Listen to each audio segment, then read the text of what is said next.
O ZAC Magazine, o programa que significa oportunidades de negócio.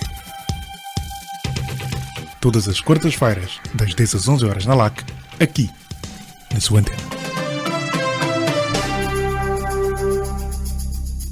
Exim Bank, we're the Export-Import Bank of the U.S., supports companies large and small in the aerospace field, but outside of it as well. So we're anxious to do business in many more sectors in the economy, and that's really why I'm here on this visit. O Exim Bank é, como sabe, o banco de importação e exportação dos Estados Unidos da América e apoia as pequenas e grandes empresas que pretendam fazer negócios com empresas americanas no interior ou no exterior do país. O que nós queremos é estender o nosso apoio às empresas de vários setores de atividade em Angola. E é por isso que visitamos este país.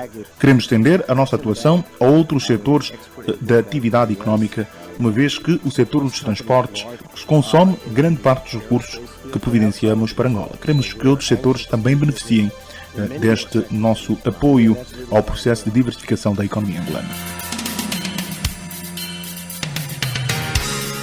Falou Fred Oshberg, presidente do Exim Bank dos Estados Unidos da América, durante a sua visita a Angola, e concedeu uma entrevista a este programa, o ZAC Magazine.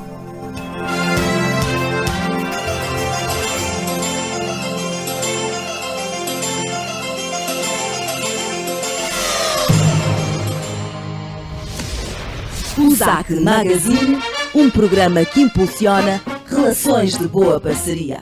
A quarta-feira, na LAC, depois das 10 horas.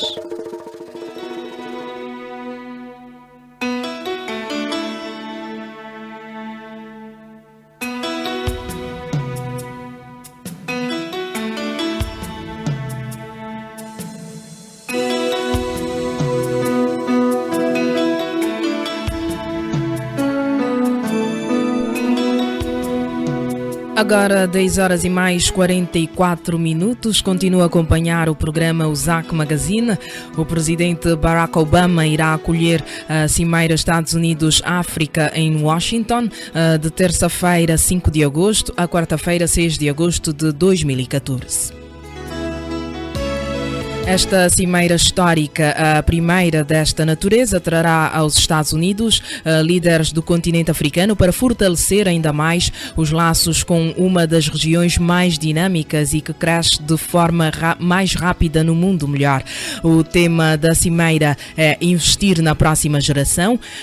Na sequência do programa alcançado desde a viagem do presidente Obama no último verão ao continente, o conclave irá fazer avançar o foco no comércio e investimento em África, bem como sublinhar o compromisso dos Estados Unidos para a segurança de África, o seu desenvolvimento democrático e elevar as ideias dos jovens. A USAC organizou recentemente um debate para perceber o que deve ser feito de modo a aproveitar-se integralmente as oportunidades criadas com este evento. José Oliveira, especialista em energia, apresenta o seu ponto de vista. José Oliveira, este posicionamento do presidente Obama poderá ajudar a aumentar o investimento americano em Angola e nos países africanos fora do setor petrolífero, ou há mais a ser feito, quer pelos Estados Unidos ou quer por Angola? E se há, o que é que deve ser feito? Eu acho, é uma tentativa, é um forcing para aumentar as relações e as trocas comerciais com a África. No caso de Angola, eu acho que há algumas coisas a fazer do nosso lado internamente, quer dizer, nós temos deixado de pôr, como eu digo, pedras no sapato de algumas das empresas, pelo menos das grandes empresas, daquelas que são importantes de trazer para o país. Nem toda a empresa que quer investir em Angola vai trazer, enfim, um valor acrescentado, importância, mas há algumas que são de facto importantes e acho que devia haver uma certa seleção em determinado número de casos, de maior abertura e maior transparência quando se trata de grandes grupos e que podem ter importância em relação a Angola. Agora, quando se diz os Estados Unidos não perderem a corrida em relação à China, eu acho que é tarde nesta fase, porque é muito simples. É que a China tem um arcabouço financeiro atual e vai ter nos próximos anos muito maior que os Estados Unidos, que continuam a ter déficits orçamentais, têm problemas com a fiscalidade, têm uma fiscalidade até certo ponto baixa, lhes cria problemas terríveis. É preciso não nos esquecermos que os Estados Unidos são o país desenvolvido com mais problemas de necessidade de manutenção nas suas infraestruturas, nomeadamente rodoviárias. Se alguém ler o relatório anual da Associação dos Engenheiros dos Estados Unidos sobre os problemas de manutenção que há nas pontes e nas estradas, os Estados Unidos fica assustado, e nem parece, e se lhe tirar lá dos Estados Unidos, nem parece que é um relatório de um país desenvolvido. Isto é um exemplo de como as insuficiências americanas são hoje grandes, que estão a afetar o próprio país. E, portanto, os Estados Unidos não têm o mesmo potencial financeiro que tem a China. Portanto, de um certo modo... Agora, os Estados Unidos têm potencial tecnológico muito maior que a China. E, portanto, podem ser muito mais... Há muitos casos em que podem ser muito mais úteis a países como aos países africanos, e não só, determinado número de investimentos americanos que possam fazer, determinado número de empresas que possam vir para o país. Isso é totalmente diferente. E aí, pronto, os Estados Unidos estão a fazer o seu forcing. Há alguns países africanos que vão conseguir beneficiar disso.